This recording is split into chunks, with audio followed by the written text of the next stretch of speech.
Welcome, everybody, to the Competition Archery Media Podcast, where we explore all things pertaining to competition archery. I'm your host, PJ Riley, and our Competition Archery Media Podcast is brought to you by our fine platinum sponsors, True Ball Excel, Matthews, PSE, Black Eagle, Elite, B3 Archery, and Victory. And with us today, we have a very special guest in the studio, Casey Kaufhold. Thanks for being here, Casey. Thank you for having me. Glad to be here. What would you be doing right now if you weren't sitting here talking to me? School, so I'm happy to be here. Yeah. So, Casey, we got lots to talk about here, but let's start talking about that. So you're how old now? 17. I just turned 17. Just turned 17. Happy birthday. Yeah, thank you. So, and you're training for the Olympics, and you're in high school, obviously. How does that work? A little complicated. I'm doing online school this year. It's just easy as far as travel, can take my work with me. When I get back, can catch up, and I don't have to quarantine for 2 weeks every time I get back.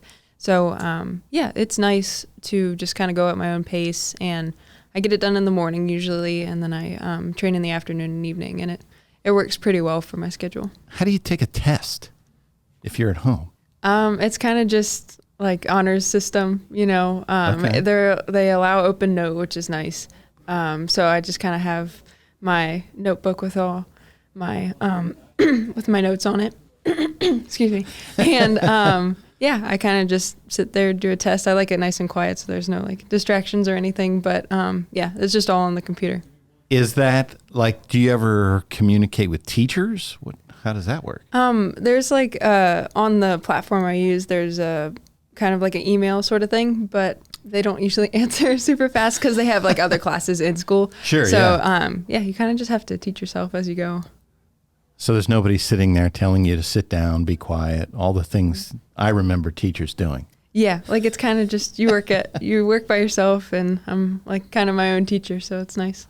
Gotcha. So you would be in 10th grade, 11th? 11th grade. 11th grade. Okay. Mm-hmm. All right. And then obviously, as we mentioned, you're training for the Olympics. We think they're going to happen this year at all. Everything looks like they are. Fingers crossed. Yeah. Tell us where you are. Where's the U.S. team selection process? Where does that stand right now? So right now it was supposed to be 2 trials events left, but they just combined it into one that'll be at the end of May and in Salt Lake City. And so right now we only have a quota spot for 1 man and 1 woman, but hopefully in June we will qualify the full team spots for both men and women. And how does that happen? What do you have to do to qualify the full team? So that'll be in Paris. That'll be the last World Cup, and our team has to place at least top 3. So say if we place 3rd and 1st and 2nd already have their spots, then we get the spots. Gotcha. But if we place 2nd, so to say, and the first place team hasn't qualified theirs, then they'll get the spots and we won't. So only one team will end up getting the spots. Only one team. That's all that's left. Mm-hmm. Wow. Yeah. Right now, I guess we should mention you're seated first. So the one spot, if they were to pick today, would be yours. Obviously, they have to finish the trials process. Mm-hmm. And you earned those.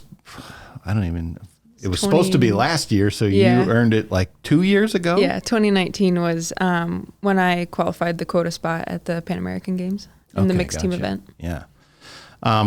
And so, all right, so rundown, you said you would be doing schoolwork right now. For you, what's a typical day like this look like for you for training? So after lunch is usually when I start training. So I have a lesson with my coach usually from 1:30 to 3. And then after that, I'll do some matches with a couple of Joad kids, and it's just fun, get some match play in there. Yeah. And then I'll take dinner till about 5:30, and then after that, my aunt has a warehouse that I shoot in at night when it's dark out or if it's bad weather. And we just shoot between the aisles of product, and I can get 70 meters, and I'll usually do that from 6 to 8:30.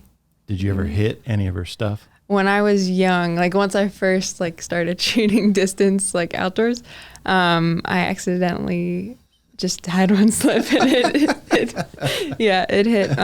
It's just a little decorative box. It had something written on it. I paid her back for it because I felt bad. She could, if you win an Olympic medal, she could probably sell that. Yeah. Casey Kaufhold.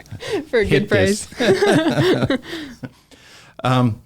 So that's your training day. And now you had been building up to what we thought was going to be the Olympic trials at Arizona Cup. And now it's back to the end of May. So did that change things for you? What you were doing, number of arrows, anything like that? Not necessarily. Like if the trials was this weekend, I would feel prepared. That's just how I like. If things change, things change. So I'm not really gonna change how I'm training because I feel prepared either way. But yeah, it's nice to have a little bit of extra time because trials would have started pretty early in the season. It would have been my first competition of outdoor season. So yeah, it's good to at least have a couple outdoor competitions under your belt in the year before the big trials. What does that feel like when you go to these competitions? You're 17 now. When this started, you were 15. What does that feel like? You're going in there. There's Katuna Lorig, who's been shooting forever. Most of the people you're competing against are older than you.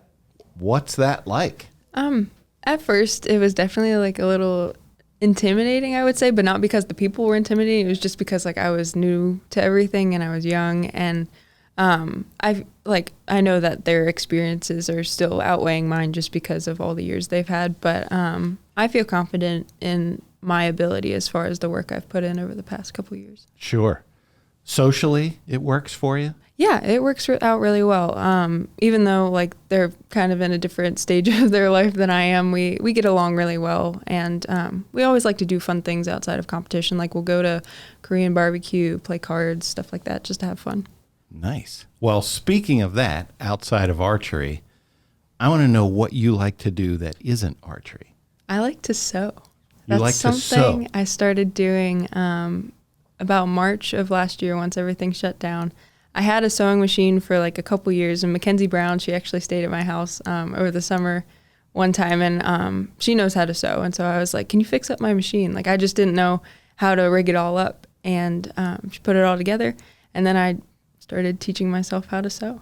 So what do you make? I make a lot of fancy things that I have nowhere to wear. But yeah, I make like dresses, rompers, jumpsuits, stuff like that. And I don't know, it's something creative. I'm a pretty creative person, so I definitely enjoy doing it. Is this something that you design yourself, just, freestanding? You just think of something and design it, or do you go online and look at something and imitate that? Kind of depends on what I make. Like sometimes I'll see something, it's like very designer, and I know I can't afford that. So then I just kind of make something similar looking to it myself. And I think that's like a good way to save money for sure. Yeah. Mm-hmm. Is that something, what do you want to do with that? Do you just look at that as creativity, or is that something you want to? It's definitely something I could pursue eventually. Like right now the plan is archery, but in the future, yeah, I'd love to be a seamstress or a tailor. Maybe you'll design the Team USA jerseys. Oh, that would be like really neat. There was one Olympics where they I think when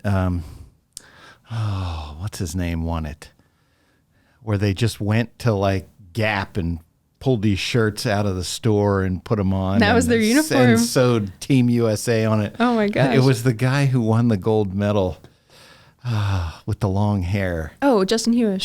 Yeah. There was something crazy with their uniforms that year that they just went out and bought stuff. Just from Gap.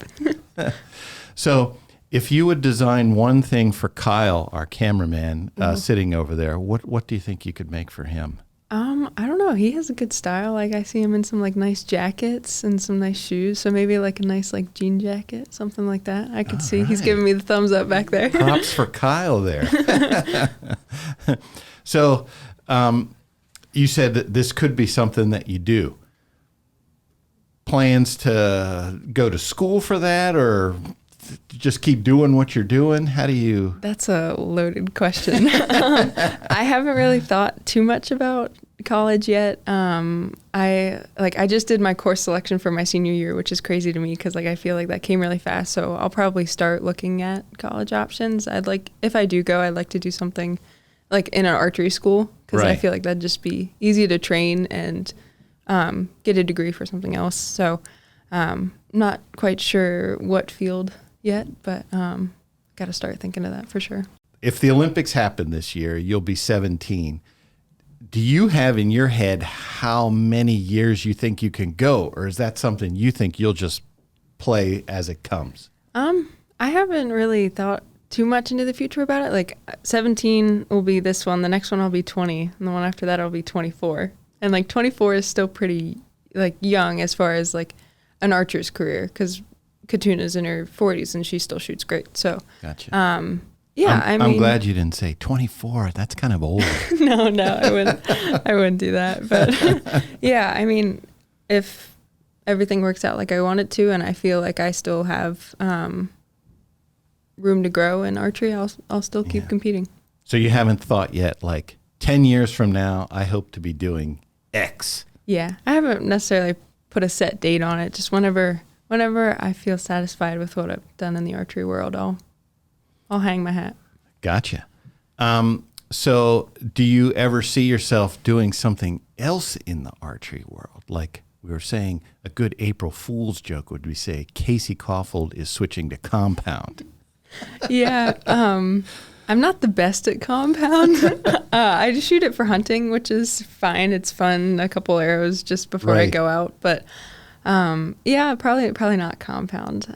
It's scary to me. I don't like a back tension release. I don't know why they scare the crap out of me. Like I shoot a thumb and I shoot it fine. But yeah, I don't think compound's the right direction, but which maybe. Is funny because your release is probably more like a back tension because you don't have an actual trigger. Yeah, that's true. I just the thought of it going off at the wrong, like, because you can sort of like you shouldn't control it to the point where you're punching a thumb button, but you can control it a little more than a back tension in my mind. So it scares me a little bit. But do you have? So you shoot indoors, you compete there, and then you shoot, of course, outdoors 70 meters. Do you ever shoot any field archery or 3D? Are there any other archery games that you'd like to get into? I've tried field once or twice. Just wasn't my sort of thing. I find that it's a lot more complex than target archery because you got to think like, cutting yardage, stuff like that. Got to move your sight, and like those are simple things to most people, but I don't think of it because target archery, you're just shooting the same thing every time, and you don't have to think about like all the equipment stuff and the distance and everything like that. Right. So I wouldn't say I'd never give it another try, but just target is my Target's your zone. thing. Yeah. Is there something when you come to full draw and you're at anchor and now you're getting into your sight, is there something that you say in your head, or what happens to get you to through the shot? So like right when I'm at anchor and expanding, like to me, that's the most critical point of my shot because that's where things could either go really right or really wrong. So in my head, I say the phrase, keep going. Like, and that just kind of means like, if you're having a hard time aiming, just keep going. If you're not quite getting through the clicker, just keep going. And like that phrase is just something that I say a lot, and I think it helps me mentally. Gotcha. And looking at your sight here, what do you have for an aperture? What's your sight picture look like? I just switched to the Excel ring with a pin in it. I always shot just a plain open ring. Yeah. I just thought, give it a try, and I like it now. It sits really steady in the wind, which I like. Like having a pin in there, I feel I can aim more exact when I'm aiming off, because when you have open ring, it's just normally you line up a circle with a circle, and that's just how the eye works when you're shooting in the middle of the target. But then when you aim off, it's hard to line up just a circle with a point that's not in the center. That seems like some kind of like black magic to me when you guys have to aim off. It's like I've heard you folks, Brady and Dan Schuler, talk about it where they're like, oh, I'm aiming 8-7 line ring, to the right or whatever. I imagine you have to figure that out.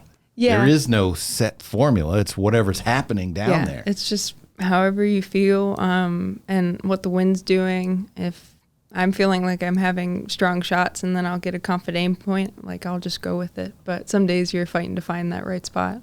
Do you have Do you feel like you can guesstimate pretty good? Like you feel a wind and you're like, all right, I need to probably try holding right here. Yeah, I feel pretty good about my aiming off skills. Every now and then there will be a day where it's just like didn't quite get it right. Didn't work. But when the days that, like for the days that it's on. There was one year at Outdoor Nationals where I know Dan Schuler was shooting, and he and Brady were talking. They were aiming like almost the next target. It was blowing that hard. Yeah, I think that was Windy Indy. Yes, Yeah. that was it. Yeah. Did you shoot that one? I was shooting 60 meters. That would have been my first year of cadet. And I remember I've never been so happy to break a 300 in my life. Like usually 300 is not the best score for me. And so I was just like, I remember the one day I shot when it was really windy. It was a 307 and a 308. And I was like, I'll take it today. I saw one of the guys, one of the experienced guys shoot a 0. Just as he released, the arrow came off the rest, went right in the dirt. Yeah, it just happens. I guess on days like that, you just got to do what you got to do. Yeah, you just roll with the punches, and if it's there, it's there. So let's talk about your training, because I like your little training house that you have out there, which you call the she shed. The she shed. Yep. That because we're in Pennsylvania, so February. You got to be training, but it's nasty out there. But you set it up. It's like your own little place in there. Describe it for us. People can't see it, but we want to describe it a little bit. It's like a little shed, and it has 8 windows that you can like open outwards, and then you just shoot out of the windows. And you've decorated inside there. Oh yeah, I'm a big fan of like making things look nice. So I have just some pictures of me and my teammates, and like some nice chairs, and then we put a cushioned bench, and I reupholstered the fabric on the seats, and it's all like it's kind of white and navy themed, which I think it looks nice because it's not super girly. So like if a guy wanted to shoot in there, they wouldn't feel like uncomfortable. I didn't want to make it like pink and purple. So you reupholstered the bench. Did you use your sewing machine for that? I used a staple gun. Yeah, and I haven't had the best luck with staple guns. I'll tell you a story. I was doing the same thing. I was reupholstering a chair, and it was the first time I had ever used like a staple gun, and it was like this big thing. And I guess I held it upside down, and I wasn't paying attention, and I was like I was holding the bottom of it like when I was pushing it down on the seat, and I ended up putting a staple into my pinky, which wasn't the most fun thing ever, but I learned. You do that once, and then you learn to never do it again. So yeah, that's good. Yeah, applied learning, I believe they call that. Yes. So back to the sewing machine, circled back there. How do you teach yourself how to use a sewing machine? You mess up a lot. That's just what you have to do. Like, there's a lot of parts to a sewing machine, and like I don't even fully understand how it quite works yet. But you kind of just watch yourself mess up, and you're like, okay, after doing that a million times, and the thread comes out of the needle, you get pretty frustrated. So you learn how to not. Like you have to pull enough thread because like it just keeps going on a loop. Right. So if there's not enough thread pulled out of it, then the thread just shoots out. And so it gets frustrating when you're in a hurry and trying to fix something up. My mom always sewed when I was a kid, and I would see her down there and just hearing that thing firing, and she's pushing stuff through it. And I'm like, my fingers would be, that wouldn't be too good. You've been to places already that, some people will never go in their entire lives. Well, actually, let's run through it. Where are some of the places you've been? Oh, okay. It's a lot to remember. Run them down, yeah. I'm going to try and do this in order. So I've been to Argentina, Colombia, France, Luxembourg, Italy, Peru, the Netherlands, China,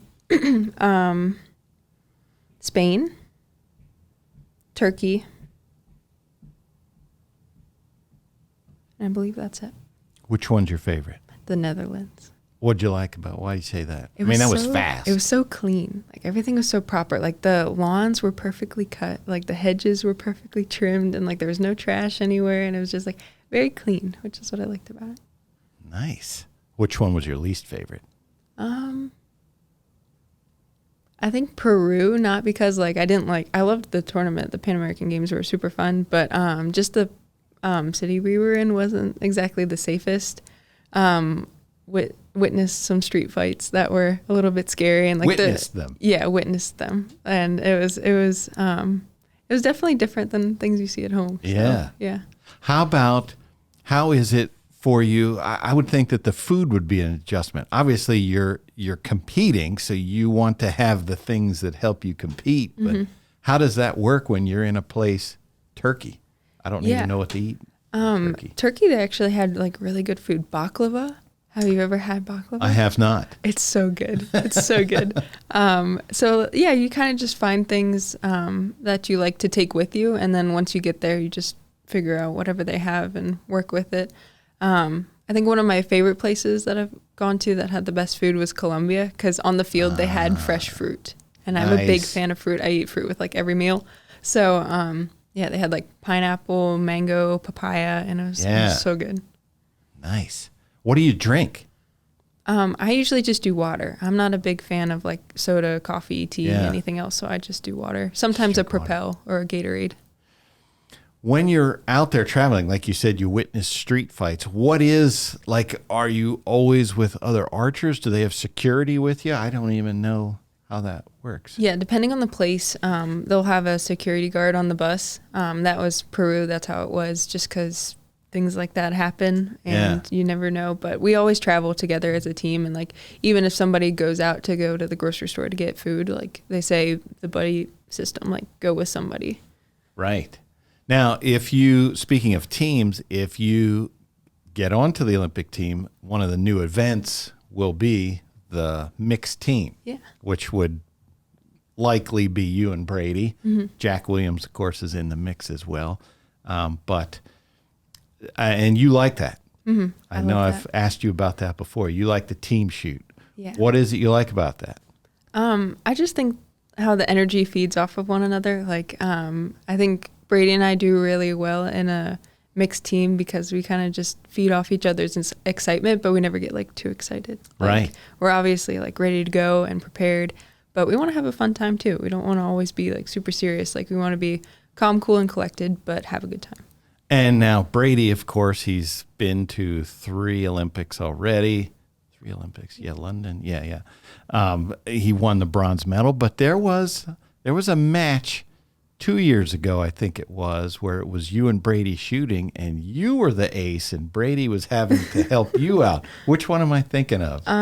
In Peru, we did a mixed team, and same thing in Colombia, and like we both did well. I'm trying to think back. You were just a little bit. You were hitting the X, and he was just out of the X. And in the one in Colombia, we did a 1-arrow shoot off, and I shot a 10 and he shot a 9, which we both shot great. Yes, and I'm not saying that anybody made the match like win or lose. I think I had some arrows that could have been in previous sets, and like he did too. It just kind of, we win as a team, we lose as a team. So there's no blame on somebody who made the match lose.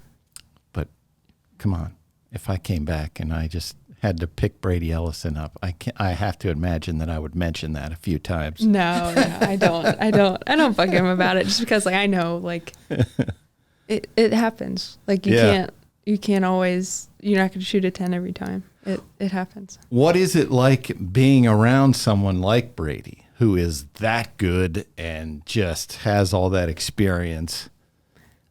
He's like, I feel like most people see him as like, I don't know if other people see him as intimidating, but like I just see him as, he's just another cool guy. Like he's so just himself. He's not arrogant. He's not cocky. He doesn't let things go to his head. Like he's just another guy.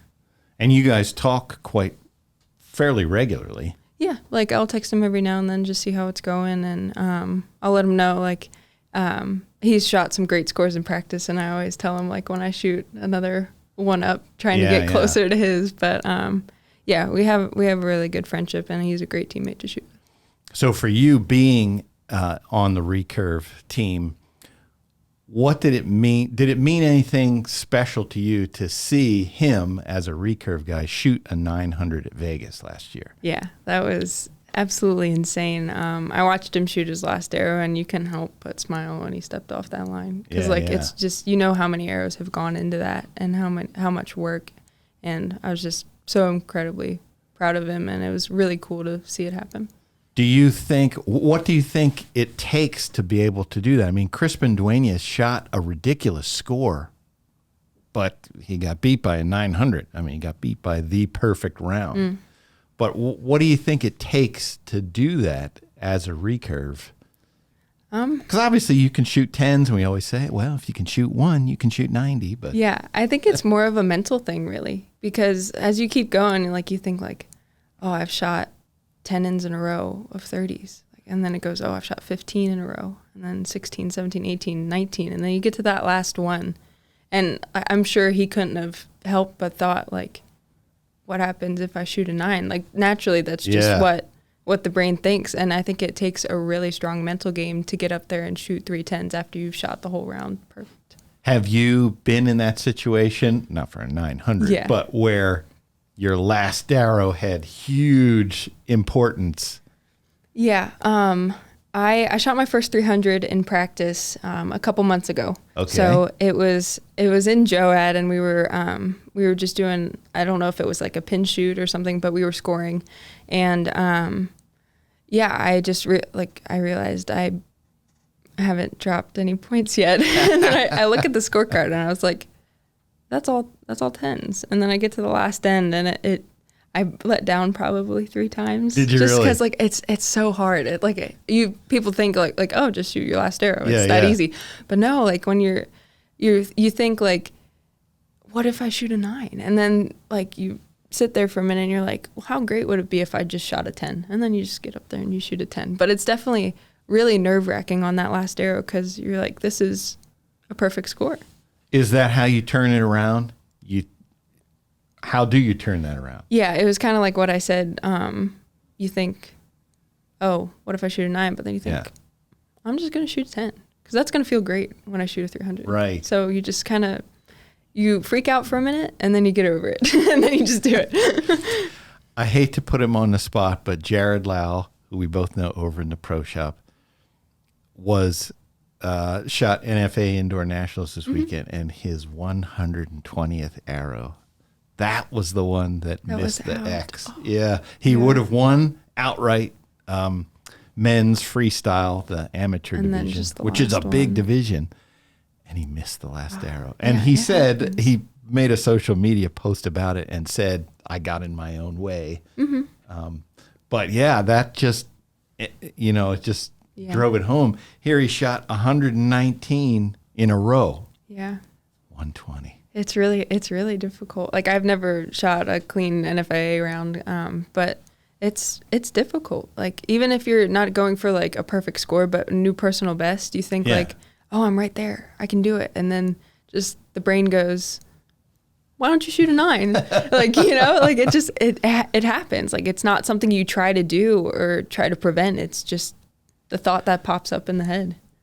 For me, I would think, like, if I missed one in the first day and then, finished out, but still shot the same score, I think I could accept that. I think that if I missed the last one, I think that would crush me. Yeah. It's like devastating. It's just hard because, like you're that close. Yeah. Yeah. How do you get past that? You just realize, like, it's still a great score. Like if I hadn't shot a 300 that day and I'd shot a 299, I would have been upset for a minute, and then I'm sure one of my friends would have kind of given me a little wake up and said, like, you just shot a 299, that's great. And then you realize, like, it's still a good score, and no, it might not have been exactly what you wanted, but it's still great, and you can still grow. So my thinking on it was that my fear would be the next time, that's all I would think about. Oh man, I don't want to miss that last arrow again. Yeah. Yeah, I think it's just something, the mental toughness grows as you go. Because, like, I've shot plenty of 299s that could have been 300. And it's not always the last arrow, but sometimes it's like the third to last end, and you start thinking about it, and then you shoot a 9, and it happens. And then you learn, like, okay, it happened. You have to accept it, move on, learn, and next time grow from it. Do you do any kind of mental management training, like I don't even know what that would look like, but meditation or I don't know. I wouldn't call it quite meditation, but I do a lot of what I call mental practice. Just at night before I go to bed, just shoot arrows in my head and see them going in the 10 and see them being good shots. And I think that just helps the brain know, like, it's normal for you to do that. Like, I've run it in my head of me shooting on the Olympic stage hundreds of times. Okay. Just because then when I get there, hopefully, it won't be foreign to me. It'll be something that I've done in my head before, and it won't be so surprising. Gotcha. Do you think that'll work? I think it'll work. I mean, has it worked in other competitions? I've done it for other things, like just nationals. Like I had been to, it was 2019, no, 2020, early 2020, before all this happened. I shot the new world record and national record for 60 arrows indoors. And I went to Texas A&M to shoot it. And I'd been to that gym before. I hadn't shot in there, but like I visualized myself just shooting good arrows. And it really worked. And I think that's a big part of any sport, really, just visualizing the steps you need to go to meet your goals. How about like the Lancaster Archery Classic? I know that was one you really wanted to win. You got there several times before you finally won it.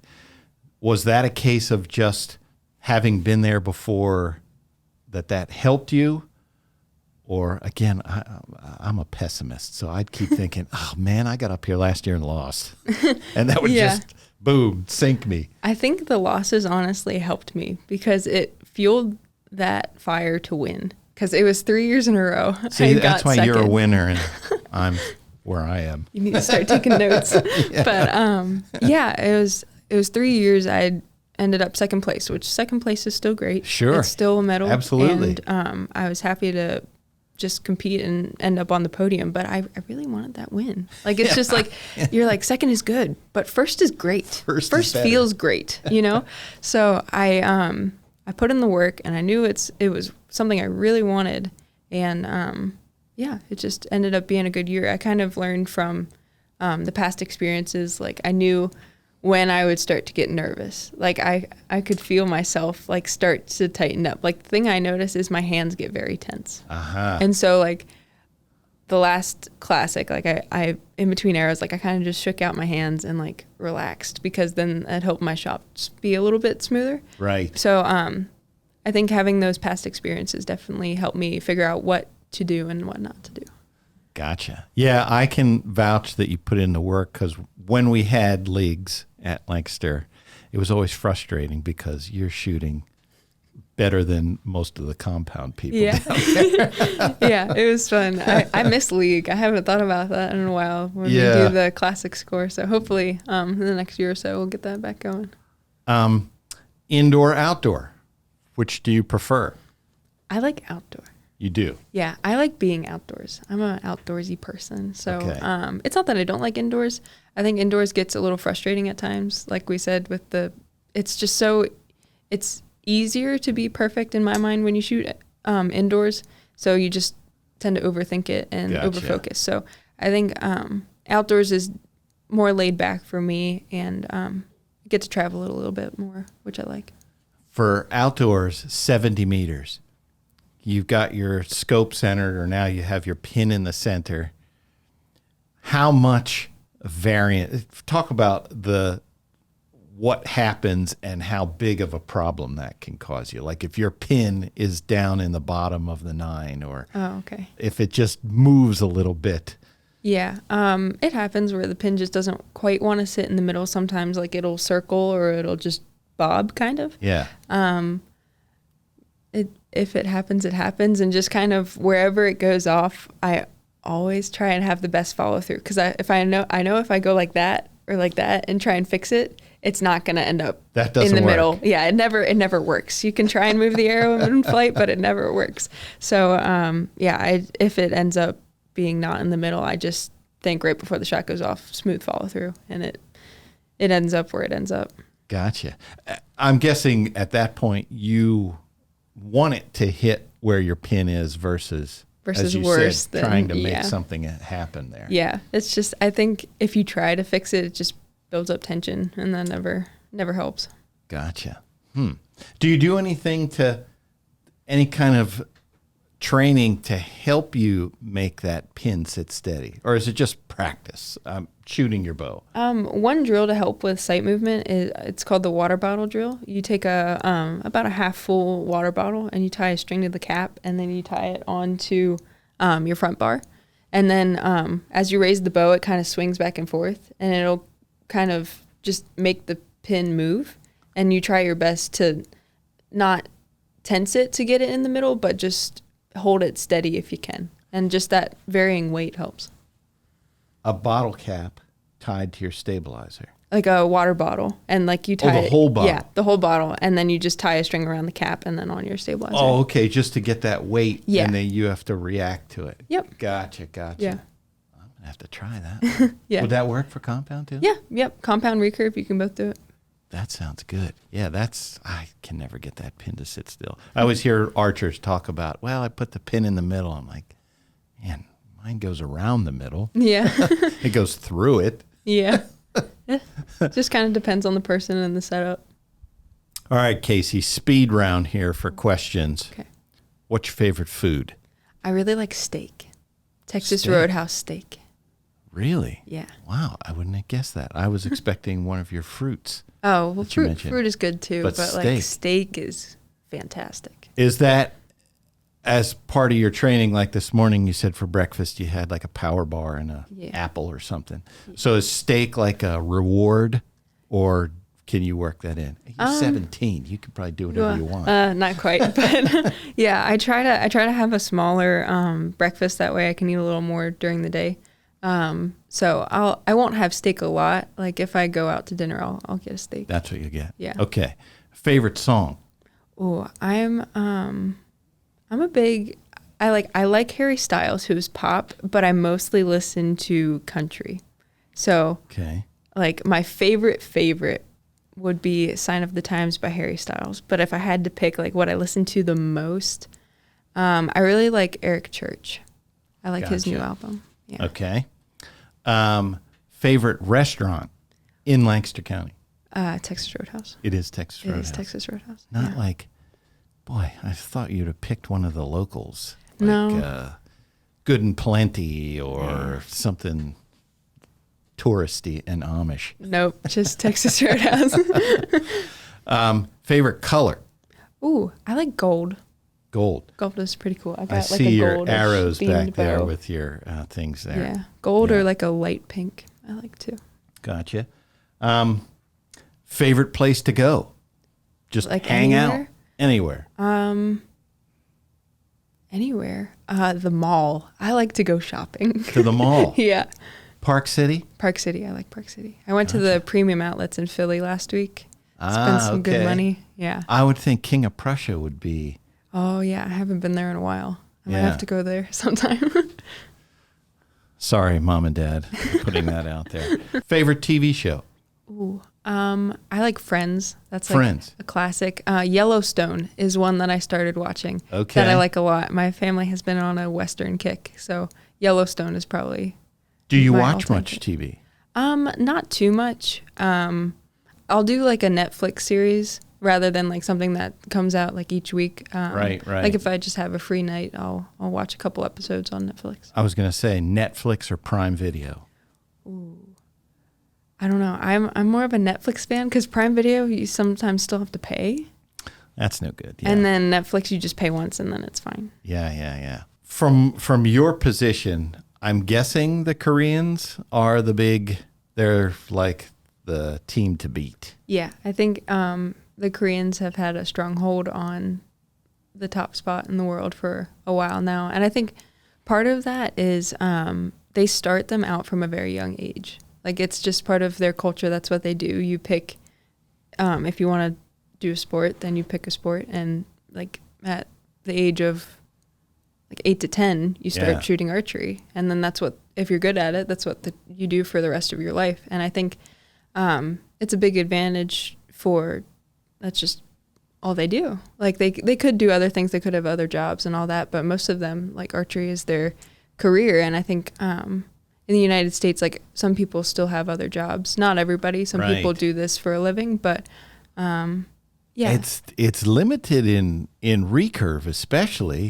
I mean, Brady does it. There's not a lot. What is there a way to fix that? I just think I'm not necessarily dependent on money at my age. Like I don't do archery to win money. I do archery because I like archery. Right. So for adults, I understand that recurve doesn't always pay as much as compound does. And I think that's just kind of how it's always been. Like, I don't know necessarily like why, but that's how it's been for the past couple of years. So I think maybe just bringing more people into the recurve sport of archery, or just maybe having like more big sponsors and stuff like that would help. But overall, I've seen a big difference in the compound versus recurve payout. Yeah.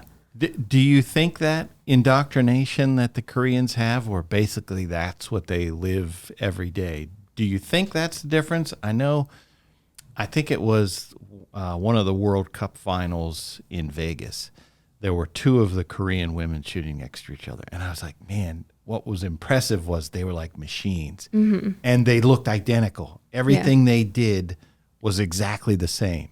Yeah, it's kind of like copy and paste, just with the form that they have. Like it's so consistent, so exact, and I think that's a big part of why they succeed. Like to them, I think there's more of one way to shoot archery, and then if you look at down the line at a USAT, you see a couple different styles. So I'm not saying that one is better than the other. I'm just saying they have a very specific way of shooting. What do you feel any extra pressure when you're in a match and you see that, I got to go up against one of the Koreans? It makes me really excited, honestly. It does. Like, I know that they're some of the best competitors out there, so I'm like, I get the chance to shoot against one of the best in the world. See, that's the reaction there that you want to have if you're going to go to the Olympics, not like me, because I'd be like, oh man, they're the best. But there are some others, some of the South American teams, some of the European teams, they also have some great archers out there. Do you ever look at any of them and pick ideas from what they do, how they do, or are you like, I do what I do and I'm just going to perfect that?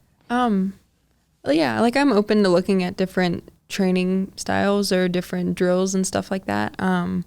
I think at Lancaster Archery Supply, the coaches have come up with a good routine that I've worked with. But you can learn from a lot of different coaching styles too. Like, I don't know who came up with the water bottle one, if that was us or a different country, but just like little things like that you pick up and you're like, oh, that's helpful. Like, just different ways people have of training a specific part of the shot or part of the mental game. Let's give a shout out to your coaches. Name them off. I know you got a couple. Heather File is one that I've been working out for a while. Brian Brady, another Lancaster Archery coach. My dad also helps me when I travel. He's the one I travel with, so gives me a couple form tips, and he helps me a lot with equipment. And then Dick Tone and Jay Bars I've worked with a lot as well. So I don't shoot with any of those people, but I got to imagine that training with Brian Brady is fun. It's like so cool. Like it's awesome. Like we talk about serious things like while we're training, but then like while we're just walking to get arrows and we're not talking about anything specific, like we'll just talk about Marvel movies. Like we're a big fan of the MCU, so we'll just talk about like the new movies coming out, the new series on Disney Plus, stuff like that. And he always makes it fun. Like I never have a bad time when I'm with Brian. Right. Yeah. For those who don't know Brian, the first time I ever met him, I was working in the pro shop. I had to go downstairs to the academy to get something, and there was this shorter guy, he's like 5'5" or so, running around the range pretending to be an airplane with a whole bunch of kids standing there. I don't know what he was teaching them, but he was making the noise. I mean, he was committed. He was an airplane. And I thought, what the heck is wrong with that guy? Yeah, I think it was like at a camp, and the lesson behind that was being comfortable with being uncomfortable. And he put himself in an uncomfortable situation and had to learn how to adapt and be comfortable with it. I don't know that he's uncomfortable in any situation now. If he is, I can't tell. There was one thing we did. It was another lesson of being comfortable with being uncomfortable. And right before Joad, he asked me, go home and get the girliest shirt you have. I just think, oh gosh. And I go home and I give him a couple choices, and he picks this bright pink shirt with like little ruffles on the sleeves, and then he's wearing his sweatshirt over it, and all of a sudden like he starts going through Joad announcements, and he says, today's lesson is being comfortable with being uncomfortable, and he just unzips his sweatshirt and it's him in like this bright pink shirt, and it was the best thing ever. It's just, he has a very fun way of teaching very valuable lessons.